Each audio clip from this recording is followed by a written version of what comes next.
수질 분석 25번째 시간입니다. 이번 시간에는 COD의 정의, 또 COD에서 사용하는 산화제의 종류, 그리고 크롬법 COD에 대해서 공부하겠습니다. COD는 Chemical Oxygen Demand의 약자이죠. 번역하자면 화학적 산소 요구량이라고 번역할 수가 있습니다. 그러니까 이것도 그 BOD와 마찬가지로 옥시전 디맨드입니다. 산소 요구량입니다. 자, 정의는 산화제를 이용하여 산화할 수 있는 유기물을 산소를 소비하며 산화시킨다고 가정할 때 필요한 산소의 양, 이렇게 정의가 됩니다. 그러니까 유기물을 산화시키는데 BOD의 경우는 유기물 산화를 미생물이 하죠. 미생물이 하고 그 미생물이 유기물에서 떼어낸 전자를 산소에게 줍니다.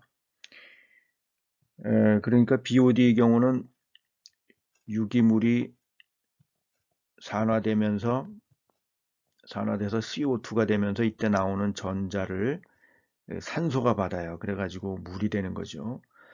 이거는 이제 보통 생물이, 호기성 생물이 다 이렇게 하는 겁니다. 그런데 COD는 어떻게 하느냐면 이 전자를 산소가 받는 게 아니라 산화제가 받는 거예요. 산화제가 받아서 자신은 환원이 되고 유기물은 산화시키고, 그래서 이때 이 전자를 받는데, 그러니까 실제로 우리가 그 COD를 측정할 때는 산소가 소비되지는 않아요. 자, 유기물을 산화제를 이용해서 산화를 시킬 때, 그러니까 전자를 주는 일렉트론 도너는 유기물이 되고, 일렉트론 도너, 전자 주개는 유기물이 되고, 일렉트론 억셉터는 산화제가 된다. 호기성 생물이 BOD에서 유기물을 산화할 때는 이 일렉트론 억셉터가 뭐였냐면은 산화제가 아니라 산소였죠. 그래서 이 유기물을 산화할 때 일렉트론 억셉터가 산소인가 산화제인가가 다릅니다. 그러니까 실제로 산소가 소비되지 않죠. 전자를 산소가 받지 않으니까. 그런데 COD는 옥시전 디맨드라고 되어 있습니다. 산소 요구량이에요. 그러면 왜 산소 요구량이냐 하면은 이동한 전자의 양을 계산합니다. 이동한 전자의 양을 계산해서 이 전자를 산소가 받는다고 가정하는 거예요. 산소가 받는다고 가정해요. 그러니까 여기에 이 산화자가 받은 전자를 이렇게 산소가 받는다고 가정하고 하면은 산소가 얼마나 필요할까, 그걸 계산하는 겁니다. 그래서 실제로 그 산소가 소비되지는 않지만 이동한 전자의 양을 계산합니다. 전자의 양을 계산하면은 그건 이제 당량이라고 부르는데, 전자 1몰이 이동하면은 산화제 1당량이라고 표현하죠. 그 1당량은 산소 8g에 해당이 됩니다. 산소의 당량은 앞서 BOD에서 공부한 것처럼 산소 한 분자는 4개의 전자를 받을 수가 있어요. 4개의 전자를 받아서 그 물로 바뀔 수가 있죠. 그래서 산소가 32, 분자량이 32인데 전자를 4개를 받습니다. 그러니까 4로 나누어서 1당량은 8g이 되는 거죠. COD는 만일 COD에서 100% 산화된다면 이 값은 이론적 산소 요구량과 같습니다. 이론적 산소 요구량은 이제 뒤에 또 공부를 하게 될 텐데 THOD라고 부릅니다. Theoretical Oxygen Demand라고 해서 모든 유기물이 완전히 산화된다고 가정할 때 산소가 얼마나 필요한가 하는 거죠. 모두 산화된다면 THOD와 같지만 실제로는 산화율이 높은 경우도 있고 낮은 경우도 있어요. 그래서 이 TGOD보다는 훨씬 작은 값이 나오게 되죠. 자, 그래서 COD라는 것은 뭐냐 하면은 유기물을 산화하는데 산화제를 이용해서 산화시킨다. 그런데 그때 이동한 전자를 산소가 받는다고 가정하면 산소가 얼마나 필요할까? 이것을 계산하는 겁니다. COD 측정법은 크게 세 가지로 나눌 수가 있습니다. 산성 망간법, 알칼리성 망간법, 크롬법 이렇게 세 가지가 있는데 우리나라에서는 이 망간법을 표준으로 사용하고 있습니다. 그 다음에 해양에서는 알칼리성 망간법을 사용하고 그 하수 처리 공학 쪽에서는 이 크롬법을 많이 씁니다. 망간법은 산화율이 낮기 때문에 크롬법을 좀 많이 쓰는 거예요. 우리나라 담수에서는 산성 망간법이 표준으로 사용이 되고, 자, 이렇게 세 가지 방법으로 나눌 수가 있는데, 그 COD 분석법이 이렇게 나뉘어지는 것은 무엇을 기준으로 나누냐 하면은 산화제로 무엇을 쓰느냐에 따라서 큰 차이가 생깁니다. 산화제로는 두 가지가 쓰이는데 첫 번째 포테슘 퍼망가네이트라는 것이 있습니다. KMnO4라고 해서 우리말로는 과망간산 칼륨 이렇게 부릅니다. 그래서 이 산화제를 사용하는 그 COD 측정법을 줄여서 간단히 망간법 COD 이렇게 부르고 기호로 쓸 때는 COD하고 망간이라는 표시를 조그맣게 서브스크립트로 MN 이렇게 쓰기도 합니다. 이 망간법 COD는 산화력이 좀 약해요. 그래서 자연수 중에 유기물의 약 35%밖에 산화를 시키지 못합니다. 자연수라는 것은 하천물, 호수물 이런 거죠. 그러니까 우리나라 하천과 호수, 상수원수의 그 수질을 평가하는 기준에 보면은 호수에서는 COD를 사용하고 있는데 그 COD가 전체 유기물 중에 35% 정도만 산화시킬 수 있다. 그래도 BOD보다는 높죠. BOD는 한 20% 정도 산화하는데 COD는 그래도 한 35% 정도는 산화합니다. 한 2배 정도 되는 거죠. 그래서 BOD하고 COD 값을 비교해 보면 COD가 한 2배 정도로 큽니다.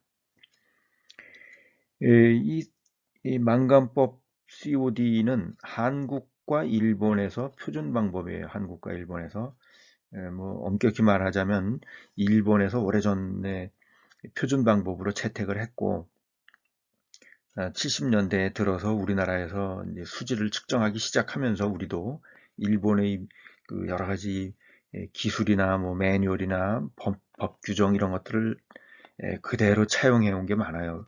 그래서 COD를 그 표준 방법으로 우리도 채택하게 된 거죠.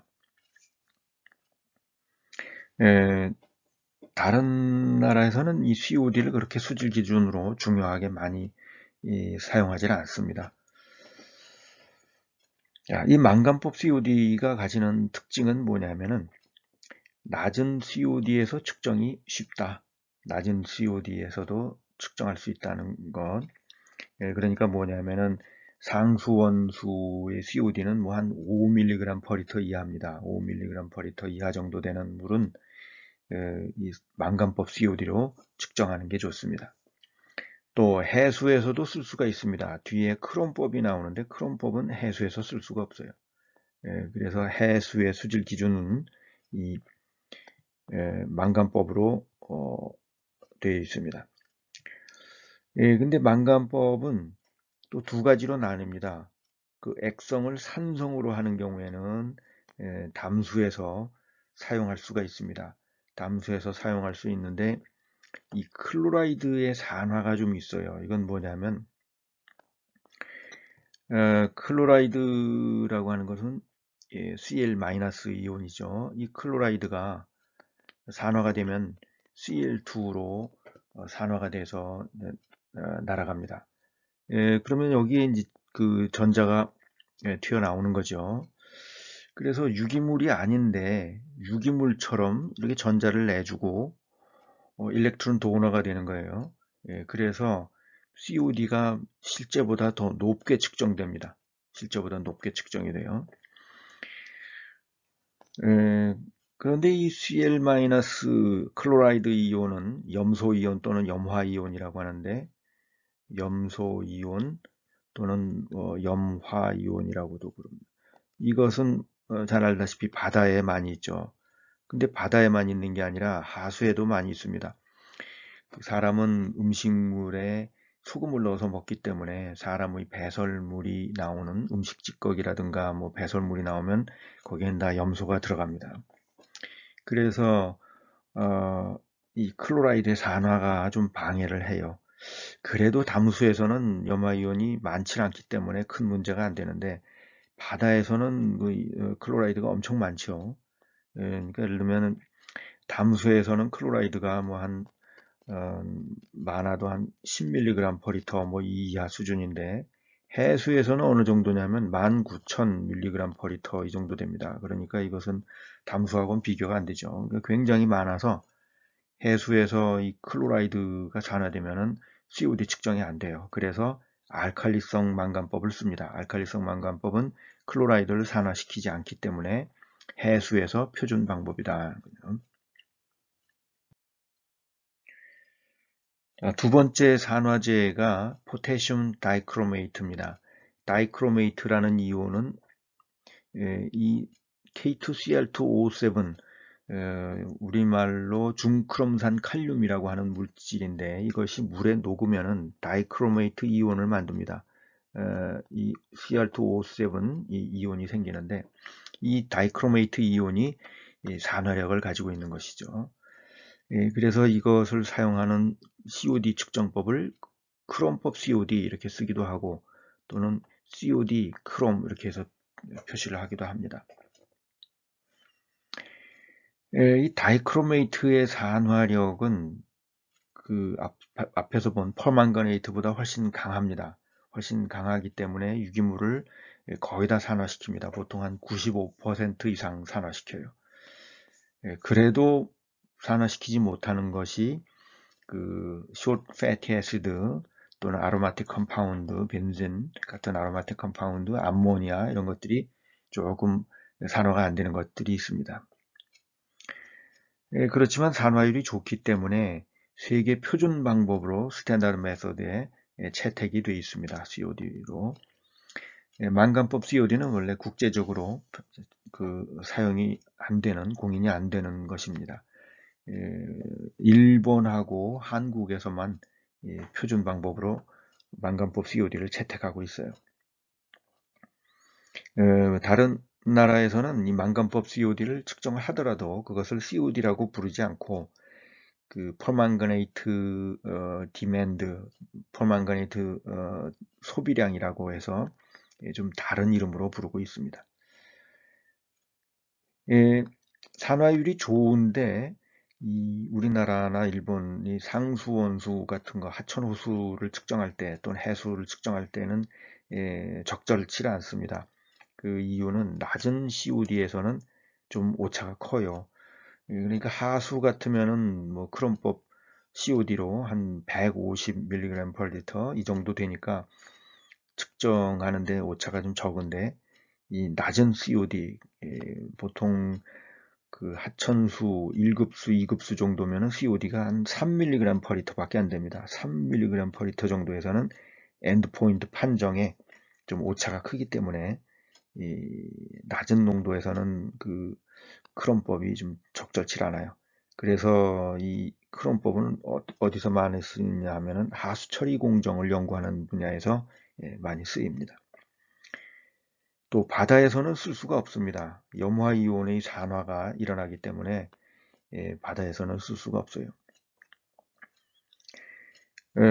담수에서 쓸 때도 이 염화이온의 산화를 막기 위해서 이 은이라든가 또는 수은이온을 넣어줘야 됩니다.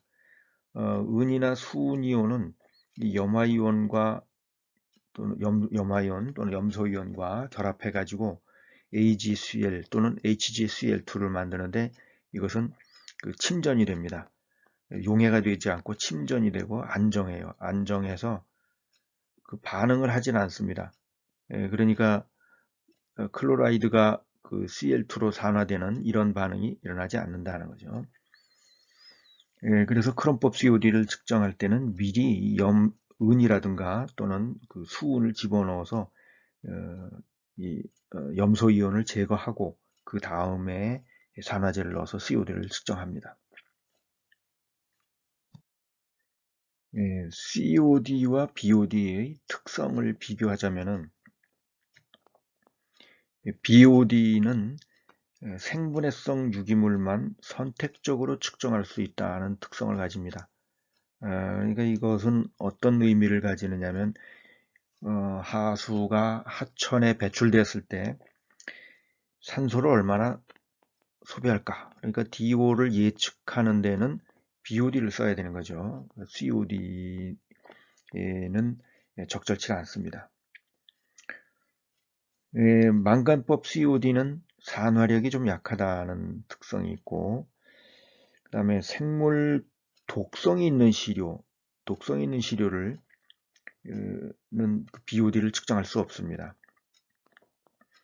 공장에서 나오는 그 폐수 중에 보면은 뭐 여러 가지 중금속이 함유되어 있다든가 pH가 적절치 않다든가 등등 이유로 BOD 측정이 잘 안 되는 미생물을 억제하는 그런 경우에는 BOD 측정이 안 됩니다. COD는 생물이 분해하지 못하는 유기물도 산화시킨다. 이건 이제 COD 얘기입니다. 생물이 분해하지 못하는 유기물도 산화시키는 것이 장점이 되기도 하고 단점이 되기도 합니다. 그러니까 이런 그 난분해성 유기물도 일부 측정을 한다고 하는 것이 필요한 경우도 있고 또 필요 없는 경우도 있고 그래요. 그래서 COD는 이 난분해성 유기물과 생분해성 유기물을 구분하지 못한다. 그래서 필요에 따라서 COD를 쓰기도 하고 BOD를 쓰기도 하고 특성을 보아서 선택해야 되는 거죠. 그래서 이 BOD와 COD의 B는 생분해성의 인디케이터로 사용을 합니다. 그러니까 BOD는 그 생분해성 유기물이고 COD는 난분해성 유기물도 일부 측정을 하고 그러니까 그 BOD, COD의 B가 이게 크다. 그럼 이건 뭐냐면은 대개 그 갓 배출된 하수, 이건 그 BOD로 분해하기 쉬운 유기물이 많이 포함된 그런 하수의 경우 이 값이 크게 됩니다. 그 다음에 그 앞서 BOD 분해 속도 계수 K 값이 작은 것들이 어떤 것이 있었느냐면 산림에서 나오는 물 이런 거 있죠. 또 농경지에서 유출되는 그 퇴비가 분해돼서 나오는 물 이런 것들은 BOD, COD의 B가 작습니다. 그래서 BOD, COD, B를 그 물속에 함유된 유기물의 생분해도를 나타내는 비율, 어떤 인디케이터로 사용할 수 있다는 거죠. 그래서 대체로 그 크롬법 COD와 망간법 COD, 그 다음에 BOD를 비교해 보면 크롬법 COD가 제일 큽니다. 그러니까 하수의 경우는 뭐 하수의 종류에 따라서 많이 달라지는데 이 자연수, 하천수나 호수물 같으면은 크롬법 COD는 뭐 한 95% 정도 산화시키고 망간법 COD는 한 35% 정도 산화시키고 BOD는 한 20% 정도 산화시키고 그래요. 그러니까 대개 뭐 이런 90대 35대 20 이 정도의 비율로 크기의 차이가 있다 하는 겁니다. COD 측정의 원리를 설명하겠습니다.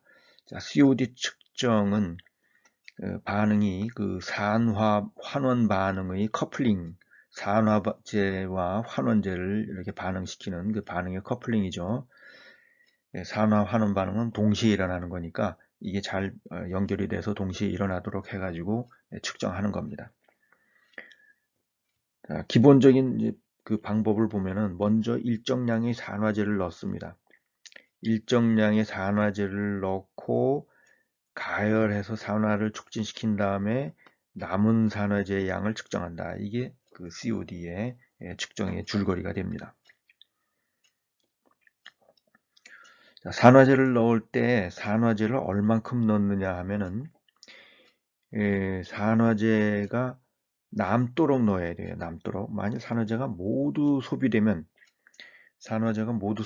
나면은 측정하는 도중에 그 다음에 산화력이 약해져서 더 이상 유기물 분해가 안 되겠죠. 그러니까 COD 측정이 모두 끝날 때까지 산화력이 남아 있어야 됩니다. 유지돼야 돼요. 그래서 분해가 끝날 때까지 유지되도록 한 절반 정도 소비되게 그 산화제가 한 절반 정도 소비되도록 산화제의 양을 넣는 겁니다. 그러니까 처음에 넣은 양에서 나중에 이제 남은 양을 보면은 한 절반 정도 소비되는데 이 정도는 남아 있어야 어느 정도 산화력을 끝까지 유지한다는 거죠. 너무 없어져 가지고 산화제가 없으면은 그 다음에 더 산화될 수 있는데도 불구하고 산화가 안 일어나고 중단되겠죠. 그래서 이렇게 되면 안 되고, 그러니까 이걸 조절을 잘 해야 됩니다. 어떻게 하느냐면 시료의 양을 조절해 가지고 시료 중에 유기물이 너무 많으면은 이렇게 산화제가 완전히 고갈돼 버릴 수가 있어요. 그렇기 때문에 적당량을 넣어서 절반 정도만 소비되고 절반 정도 남아있게 이렇게 넣어줘야 됩니다. 그 다음에 가열해주고 또 산성 조건이나 강한 알칼리성 조건을 만들어줍니다. 그러니까 그 가열하고 산성 또는 알칼리성, 이게 뭐냐면 유기물의 산화를 촉진하는 겁니다. 만관법 COD에서는 100도 정도 온도를 올릴 수가 있어요. 100도 정도 올리고 100도가 넘어가면은 좀 문제가 생깁니다. 그래서 100도가 넘지 않게 워터베이스에서 반응을 시킵니다. 워터베이스에 넣으면은 수욕이라고 부르죠. 수욕이라고 한자말로 부르는데 100도가 넘지 않게 조절할 수가 있습니다. 그 이유는 온도가 너무 높으면 이 산화제가 분해돼 버려요. 그래서 COD가 아닌데, COD 반응이 일어난 게 아닌데 산화제가 분해돼 버릴 수가 있습니다. 그래서 100도가 넘지 않도록 워터베이스에서 분해를 한다. 근데 크롬법 COD는 훨씬 더 높은 온도를 만듭니다. 180도까지 올리고 거기다가 또 진한 황산을 넣어요. 그래서 끓이면은 물은 다 날아가 버리고 아주 황산이 진해져서 산화력이 엄청 강합니다. 그래서 크롬법 COD가 산화율이 높죠. 또 리플럭스라는 것도 좋은 그 장점이 됩니다. 크롬법 COD에서. 리플럭스는 뭐냐면 이 황산을 이렇게 끓이면은 황산 증기가 올라가다가 여기서 응결이 돼 가지고 다시 내려와요. 그러니까 금방 날아가지 않고 한참을 여기서 올라갔다 내려왔다 올라갔다 내려왔다를 반복하다가 나중에 가서는 이제 여기 황산 증기가 빠져나갑니다. 결국은 황산도 다 끓어서 가스가 돼서 날아가요. 그런데 이렇게 다시 돌아오면서 장시간 그 분해를 하도록 하는 이런 시스템을 리플럭스라고 부릅니다. 그리고 분해가 끝난 후에 남은 산화제의 양을 측정한다. 그 시료를 넣은 것의 남은 산화제와 시료를 넣지 않은 바탕시험의 남은 산화제의 차이, 이 차이가 소비된 산화제의 양이다, 이렇게 되어 있는데, 뭐냐면 처음에 이만큼 산화제를 넣었죠. 그런데 일부의 산화제는 이만큼은 소비가 돼서 없어졌습니다. 이거는 이제 소비된 산화제. 그리고 이거는 이제 남은 산화제죠. 그래서 이때 이 소비된 산화제의 양으로부터 COD를 계산하는 겁니다. 자, 산화제의 반응은 어떻게 일어나는가? 산화제 중에 포테슘 다이크로메이트, 중크롬산 칼륨의 반응을 보면은 유기물과 반응해서 이게 CHO라고 되어 있는데 이게 유기물이죠. 유기물. 유기물의 가장 보편적인 카보하이드레이트의 그 분자 조성비는 CH2O 이런 비율입니다. 탄수화물은 탄소 하나에 수소 2개, 그 다음에 산소 1개 이런 비율로 붙어 있어요. 그런데 그 전부 유기물이 전부 슈가는 아니고 프로테인도 있고 리피드도 있고 뭐 다양하죠. 그래서 이 수소와 산소의 조성 비를 이렇게 1대 2대 1로 쓰지 않고 NAB라고 표현한 겁니다. 어쨌든 이 유기물이 산화되면서 CO2와 H2O로 바뀝니다. 그러니까 여기에 탄소가 이게 CO2가 됐죠. 그럼 이것은 산화된 겁니다. 산화. 그럼 산화될 때 나온 전자를 이 크롬이 받아요. 크롬이 받아서 육가 크롬이 플러스 삼가 크롬으로 그러니까 여기서는 이제 환원이 된 거죠. 전자를 받은 거예요. 전자를. 여기서는 이제 전자가 잃어버리고 유기물이 전자를 잃어버리고 그 빠져나온 전자를 이 크롬이 받는다는 거죠. 그래서 육가 크롬이 삼가 크롬으로 환원이 됩니다. 다이크로메이트 한 분자는 6개의 전자를 받는다. 자, 위에 보면은 다이크로메이트 그 이가 이온 하나의 이온이 다이크로메이트 하나의 이온이 결국 육가 크롬에서 삼가 크롬으로 그러니까 크롬 6에서 크롬 3으로 여기에는 전자가 3개가 필요하죠. 그래서 크롬이 2개니까 토탈 6개의 전자를 받는 겁니다. 크롬 원자가 2개니까.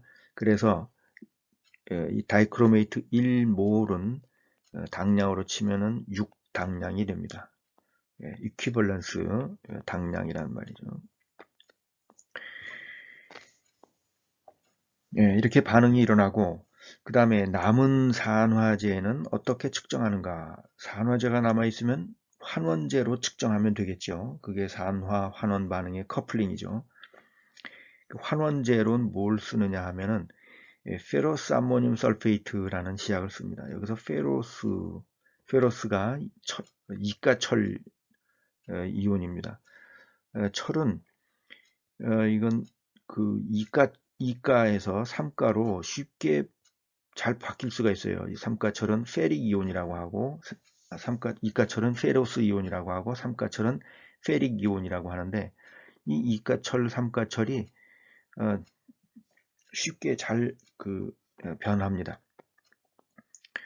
그 전자를 내주면은 삼가철이 되고 받으면은 이가철이 되고 그래서 여기 보면은 환원제가 여기 이가철이 있죠. 이가철이 여기서 삼가철로 됩니다. 이렇게 해서 전자를 내주고 크로메이트가 여기 육가 크롬에서 삼가 크롬으로 바뀝니다. 이렇게 해서 그러니까 크롬의 크롬의 반응은 이렇게 환원이 됐고 철은 산화가 되고 이렇게 된 거죠. 이 페러스 암모늄 설페이트를 사용하는데 장점은 뭐가 있느냐면 그 인디케이터로서 페로인이라는 걸 넣으면은 페로인이라고 하는 인디케이터를 넣으면은 이가철이 있는지 없는지를 아주 명료하게 잘 구분을 할 수가 있어요. 색깔이 페로스가 있을 때는 빨간색이다가 페로스가 없으면은 푸른색으로 바뀝니다. 예. 그래서 한쪽은 빨간색, 한쪽은 푸른색. 그러니까 색깔이 아주 명료해서 그 COD 크롬법 타이트레이션을 하다 보면은 처음에 푸른색에서 시작하죠. 그러다가 갑자기 빨간색으로 딱 변합니다. 그러면 그 빨간색으로 확 나오는 점이 이제 엔드 포인트가 되는 거죠. 그래서 이 페로인이라고 하는 인디케이터로 측정하기가 쉬운 그 이가철을 이 커플링을 해가지고 산화제가 남아있는 양을 측정하는 겁니다.